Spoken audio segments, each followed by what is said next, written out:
everybody. Welcome back to the Next Play Network. We are joined today by Dale Weiler. It is nice to have you on our show today. Thank you for joining us. Appreciate you having me. Glad to be course. here. All right, so we're going to start today by diving in how it all started to now. So tell us your journey and how it all started from you being a player to where you're at in your professional career. You bet. So probably pretty similar maybe to other children, I would say, getting involved in sports. I played multiple sports growing up, from soccer to basketball, tried some baseball, got into running in high school a bit. And that journey just kind of led to opportunities, I would say, in more competitive environments with various clubs. So those happened in the Twin Cities area. That's where I grew up. And I kind of found just more of a calling, probably because I was just better at one of those sports, which ended up being soccer. So that was maybe just a natural progression of identifying something that I enjoyed doing, but then also had a little bit of talent within it.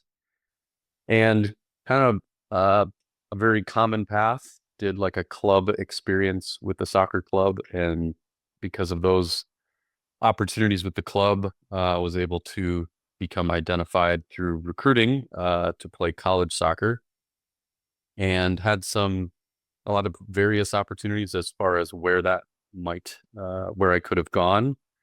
Kind of did that whole journey of identifying a school, and I ended up playing college soccer at a Division I school in Milwaukee called UW-Milwaukee, and loved my experience there. I was a bit of like a soccer junkie, so my main focus during that time in my life was very much so the soccer context, which at times maybe I have some regrets on, just as far as where my mind was purely on the sport kind of at all points in time, which maybe took away from experiences at the school in a way. And then had a great college career and had some opportunities as far as some professional clubs showing interest after I was done playing college soccer, and trialed essentially at some Major League Soccer MLS clubs around the country, about 3 of them. And that didn't really pan out. Just simply stated, probably was not good enough. And but there was an opportunity to play professional soccer, which would be in the tier 2 at the time, which was called the USL. So still pro soccer, just a little bit different sort of level. The current MLS team in the Twin Cities is Minnesota United. And back when I played, they were just called something different. And they kind of progressed then into the team that they are today. So that's where I played just for 3 seasons professionally. So it was kind of a short stint in a way, which I can share why in a bit maybe. And then what ended up kind of leading to where I'm at now is honestly relationship with my wife, probably more than anything else. So stage of life, you find someone, and that pulled me to South Dakota, where I currently live in Sioux Falls. And the transition out of playing then into coaching was pretty simple. Just knew I wanted to be around the sport, and there's always opportunities or a need for coaches at various levels. And that came pretty fast, I would say. And maybe that was due to the fact I had played, that, the people that were looking to have coaches were interested in that. And did that coaching journey, coached a lot of various levels as far as youth soccer. I actually coached at Augie for about 3 years in like 2009 to 12, something like that, with the women's program there. And then those coaching experiences just led to what I would equate to more of a job within the world of soccer. And that has led me essentially to where I'm at today, which is the director of soccer for the state association. So kind of oversee all the clubs that are involved in youth soccer in the state. And that has developed even into more work where I work for the U.S. Soccer Federation as well. And I work in their education department. So I develop curriculums for coaching courses for people who teach for the U.S. Soccer Federation. And that's the journey in a nutshell. That's pretty awesome. All right, thank you for diving into that. If you wanted to go back and kind of cover that short stint that you said you wanted to give a little explanation on, you can sure go ahead and do that now. Yeah. And there was probably this is all subjective to each person, but I probably had a belief that the level of soccer that I was capable of playing at was higher than the reality of what it was. So I almost had a sense of playing for the team in Minnesota was a little bit of a step back for me because I felt like I could play at a higher level, but I didn't know that until I was there. And the level was very good and very challenging. Um, and I kind of had in the back of my mind, like, I don't know how far this can really go. Um, so that was always a little bit of a piece of the puzzle is how long can I do this and do I want to do this? And I was probably uh, the can I do it became harder because of injuries. And then the do I want to kind of fell in place because I was like, I don't know how much I can manage these injuries and do I really want to bounce around maybe to other teams potentially in the league and explore that. So the stint was shorter probably because of that. So injuries and then a curiosity of maybe what was next because I knew this probably wasn't going to be what I was going to do for that long of a time. All right. That kind of takes us into our second question that we're going to cover is, did you face any struggles along your way, mental or physical? Um, Things like injuries or just mental battles along the way. I always compare my mental battles to when I had injuries. It was that mental struggle of constantly watching my team go out there without me and knowing I can't physically go out there and compete with them. So what are any of those struggles or situations that you went through? What does that look like for you, and how did you deal with those? Yeah, pretty similar, I suppose, to you. So I never was really injured much until college, and I did get hurt a few times in college, and that did change like the trajectory, I would say, for myself.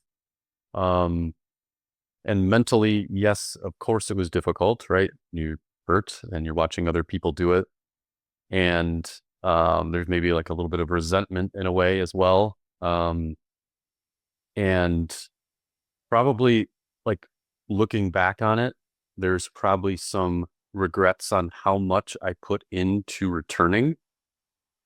Like I did what I was told and kind of followed, the pattern that maybe the support team and medical people were advising me, but it was almost just kind of putting like a band-aid on it, like how quick could I be ready to come back and play? And then I never fully probably got to a point of like full health.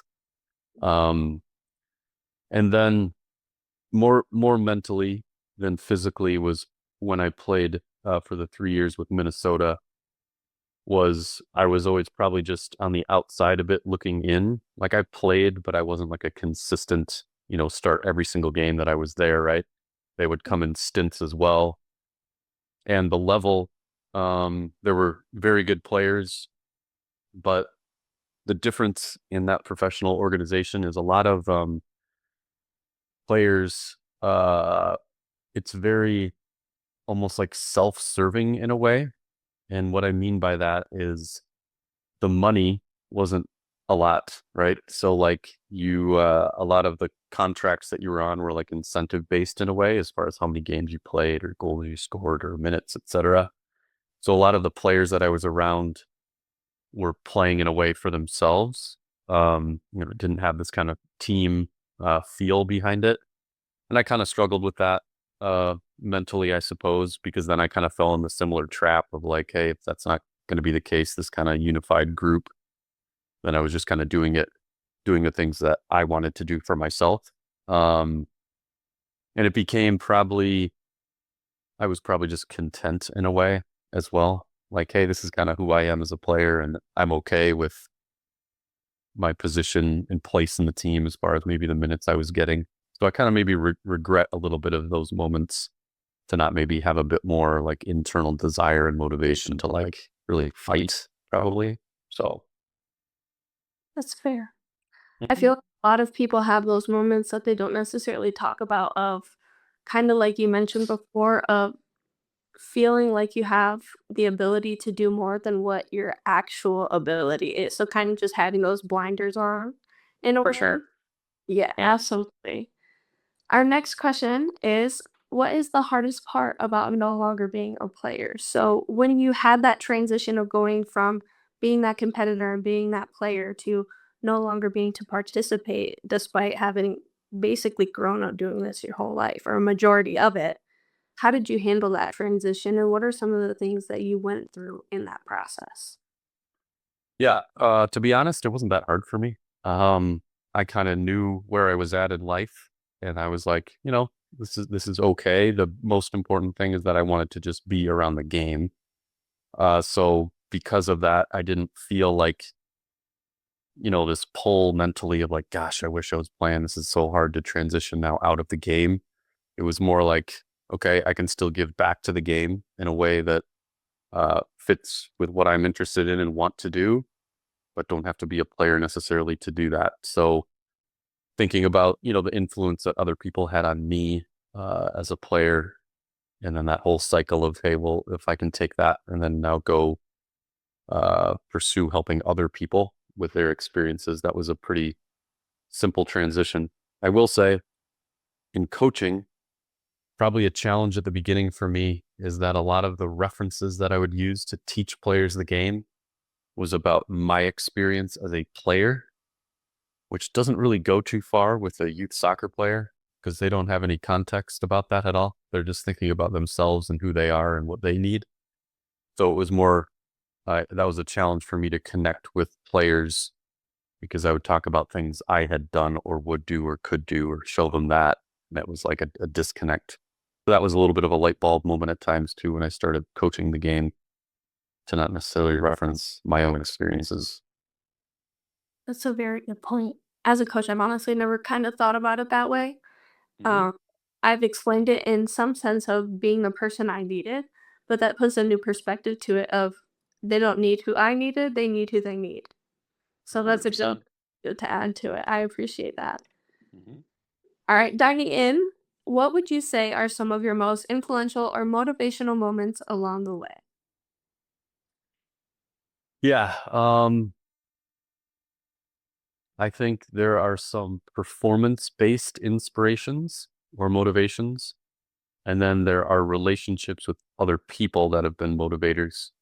So the performance piece, like that were inspiring, motivated, memorable, would just be based on me doing things in the game, right? That I can look back on and be like, man, those were so memorable, whether it was scoring a goal or something or playing in the NCAA tournament and making, all tournament teams, things like that. Like, of course, those were influential on me and that I look back on very fondly. Um, but more critically, I would say influential moments with other people or coaches. So teammates, they can be influential, obviously, right? So like surrounding myself with people that were maybe on the same journey in a way, and kind of aligned with what I wanted to do and where I wanted to go and whatnot. That was always helpful to surround myself with people like that. Um, but then coaches. So I had some youth coaches growing up in the Twin Cities that um, did some things I would say that connected to me in a way where it wasn't around like the X's and O's of playing the sport per se. It was someone that wanted to learn about who I was as a person and what my motivations were, uh, reflect on things like who am I as a leader? How can I help others? All the kind of periphery components. So I look back on people like that as being very influential that, hey, that person cared about me in more than just as a player, but as a person. And that in turn has helped me just in what I'm doing now, just thinking about more of the people in front of me. Perfect. Have you ever had to be a part of the process helping transition another athlete out of sport? And if so, what did that look like for you? That is an interesting question. I wrote that one down because I was trying to think of some people. Um, I, I I have one example, and it's a good transition. It's not the example you were maybe exploring as far as, hey, they stop, you stop playing and what was maybe a challenge of transitioning out of playing the sport and then, getting into a profession. But um, probably someone that maybe had a similar journey to me, that I coached when they were a youth player in Sioux Falls, like 15 years ago now. Uh, Went on to play college soccer and then uh, finished playing and got into coaching immediately. So probably similar to me in a way. And that person has been someone that reaches out to me on a consistent basis, for guidance, questions, and support. So I think that maybe is an example of just someone that I've influenced that now is in a similar stage that I am, right? They're just younger, to be able to lean on to support them. But to be quite honest, I haven't had, like critical conversations with past players that have exited the game and maybe are unclear as to like, hey, what's this next step because they've been challenged by it, which maybe is just a credit to their own experiences that they have had with other people or just who they are as a person to say, hey, like it's more than just playing the sport. I know that will end at some stage and you be prepared for like what's next in life. So Absolutely. Do you have any advice for future athletes that are looking to play at a high elite level? yes, um, like being very realistic, I think is very difficult for children or people coming out of high school. So maybe the context would be someone who's a high schooler and they have ambitions to play college soccer, because that might be relevant. Um, I think here in South Dakota, there's some underlying belief at times on the soccer side anyway that players can come out of here and go play anywhere they choose, like a Division I school as an example, but that's just not realistic based on trends. So being just real with themselves about what opportunities do exist and then taking ownership over the process, I would say is key. So what I mean by that is there's not going to be people knocking on the door. Uh, you know, maybe that will happen for a few, maybe in some different sports as well. Like basketball around here is an example. Like there's good opportunities for kids out of high school in Sioux Falls to go to USD or SDSU, et cetera. Um, so taking ownership over the process, like, hey, this is where I want to be. Well, what is it going to take for me to get there, and who could help support me do that? But waiting and thinking that it's just going to come naturally is a bad way to go about doing it. So like ownership over the process and like working hard, obviously, to try to achieve your goals, but not relying on anyone else to do that for you would be important. Absolutely. Thank you. Mhm. And then to wrap it up, what are some difficulties? You had mentioned that you played at the professional level. So, what are some difficulties that you or some of your fellow athletes had faced that the public eye may not realize? So, maybe just like the typical viewer behind the show, we don't necessarily know what's going on in your real lives. We just see you on the screen playing the game. So, what are some things that you guys typically go through that we may not always consider? Yeah, I mean, there's a life outside of it, right? So, when I was playing professionally, I was younger, right? So I was like 23 to 26, somewhere in there during the time I had played. So there are things behind the scenes that like at that organization at the time, I think that's important. It's all based on the level and then the structure within the professional organization as well. But there were players I played with that had families, right, and children and whatnot. So like they're managing something completely different. Where for me, I wasn't, right? I was hanging out with my buddies and going to practice and having a good time and didn't have like a care or concern necessarily. So I think that behind the scenes is maybe something that isn't necessarily considered. And then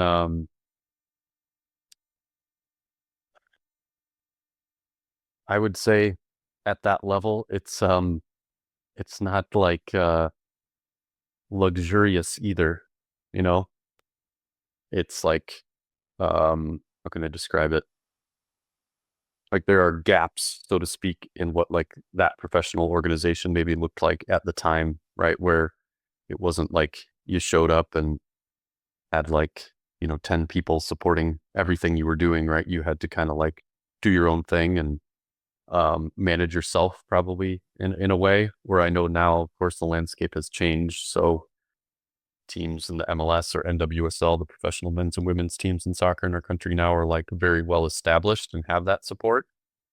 So yeah, I think this behind the scenes family life and like what's occurring in someone's life outside of what you maybe see, obviously people don't know. And those can be anything from physical, family, mental, jobs on the side. I mean, a lot of people that I played with too, because you weren't making an exorbitant amount of money, like you needed to have an additional job, right? So they work in the morning and then go show up at practice and then go work later or the next day. So yeah.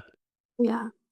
Thank you. I appreciate that. I bring that up just because a lot of times now in media we see it, just people I think forget that professional athletes are still human beings, are still real people. They still have emotions and have all these things going on behind the scenes that we don't know about. Mhm. So to be upset and to have those severe reactions in that way where we kind of, I guess you could say, gain the audacity to send things For like that sure. to people and just not be considerate of what they have going on. I think that really kind of enlightens like there's a lot of things that we're forgetting as viewers that these athletes are actively living. So, I 100%. Yeah. And it's like in the grand scheme of life, like the professional experience is very small. It's a blip on the radar, right? Of all this other stuff that where they come from and where they're going next. What we as a society are just focusing in on Mhm. what we see in front of us on the TV or what we know in during that time frame. So Oh, yes. Absolutely. Alright, well, I appreciate you. Thank you for meeting Yeah. with us today. That is all we have on today's episode of the Next Play Network, so tune in next time. Thank you Alright. so much.